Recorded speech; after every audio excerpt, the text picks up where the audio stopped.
বেনাচিতিতে নকল প্রসাধনী উদ্ধারে অভিযান, দুই দোকান থেকে বাজেয়াপ্ত বিপুল সামগ্রী। নামী প্রসাধনী সংস্থার ব্র্যান্ড ব্যবহার করে নকল সামগ্রী বাজারজাত করার অভিযোগে দুর্গাপুরের বেনাচিতি বাজারে অভিযান চালিয়ে দুই দোকান থেকে বিপুল পরিমাণ প্রসাধনী সামগ্রী বাজেয়াপ্ত করা হয়েছে।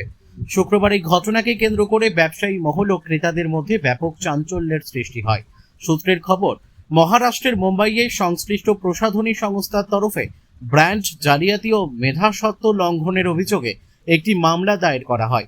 পরবর্তীতে বিষয়টি আদালতের নজরে আসার পর তদন্তের স্বার্থে একটি বিশেষ প্রতিনিধি দলকে বিভিন্ন রাজ্যে সরেজমিন অনুসন্ধানের দায়িত্ব দেওয়া হয়।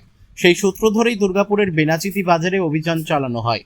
অভিযানে অংশগ্রহণকারী আইনজীবী দীপ্তনীল হাজরা জানান, আদালতের নির্দেশ অনুযায়ী তাকে কোর্ট রিসিভার হিসেবে নিযুক্ত করা হয়েছে। তদন্তে এসে প্রাথমিকভাবে দেখা যায়, সংশ্লিষ্ট দুই দোকানে সুপরিচিত প্রসাধনী ব্র্যান্ডের নামে বাজারজাত হওয়া কিছু পণ্যের সত্যতা নিয়ে প্রশ্ন রয়েছে। সন্দেহজনক সামগ্রীগুলি পরীক্ষা করে সেগুলি বাজেয়াপ্ত করা হয়েছে।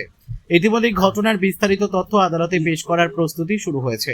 আগামী 7ই জুলাই মামলার পরবর্তী শুনানির দিন ধার্য রয়েছে বলেও তিনি জানান। তদন্তকারী দলের দাবি, শুধু বেনাচিতি নয়, রাজ্যের আরও বিভিন্ন এলাকায় একই ধরনের অভিযোগের সূত্র ধরে অনুসন্ধান চালানো হচ্ছে। বাজারে নকল প্রসাধনী সামগ্রীর বিস্তার রুখতে বৃহত্তর তদন্ত প্রক্রিয়া শুরু হয়েছে বলেও জানা গিয়েছে।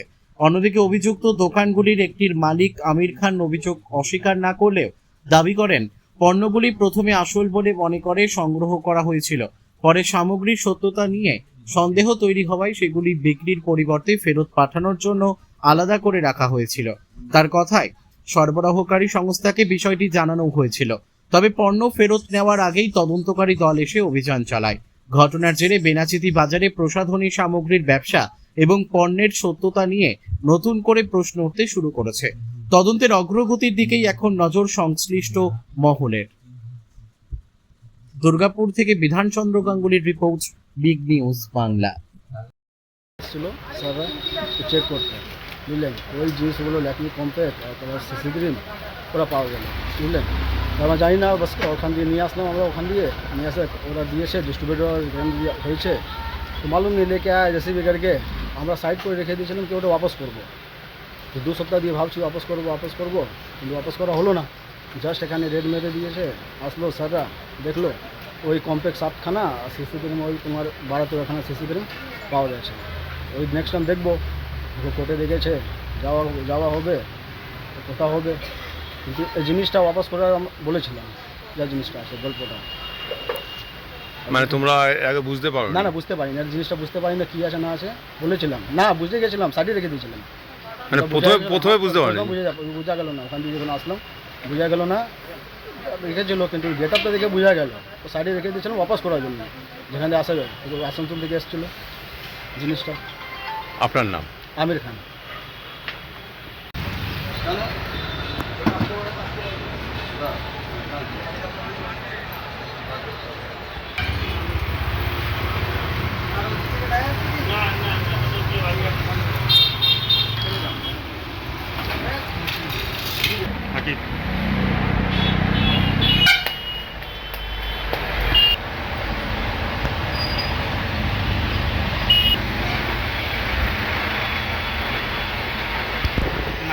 আমরা নিয়ে যাবো কোর্টে, এখানে সব ছিলাম।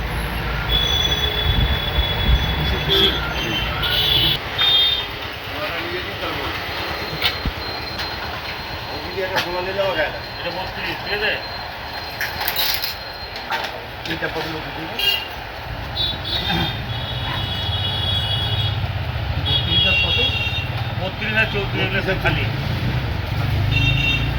এটা হচ্ছে 1, 2, 3, 4টে, 2, 6টা, একটা 7খানা। আইটেমগুলো লিখতে হবে না ওনাদের? হ্যাঁ, এই আইটেম এত নাম্বার এত সব লিখা 4, 6, 8, এটা হচ্ছে 7খানা। ঠিক আছে।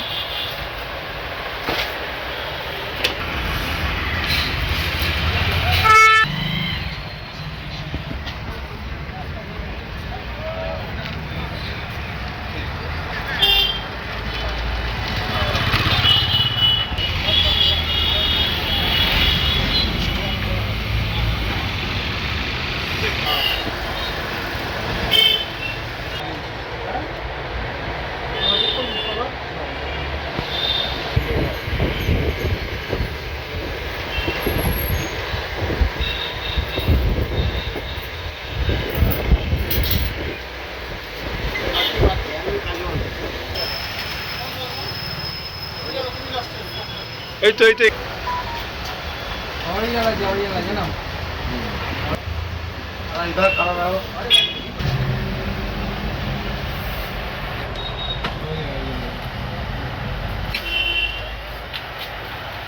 মজা লাগে, মজা লাগে।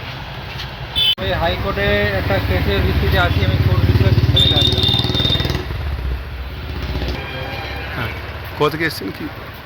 বোম্বে হাইকোর্টে একটা কেস হয়, সেখান থেকে আমি নিযুক্ত হই অ্যাজ এন কোর্ট রিসিভার।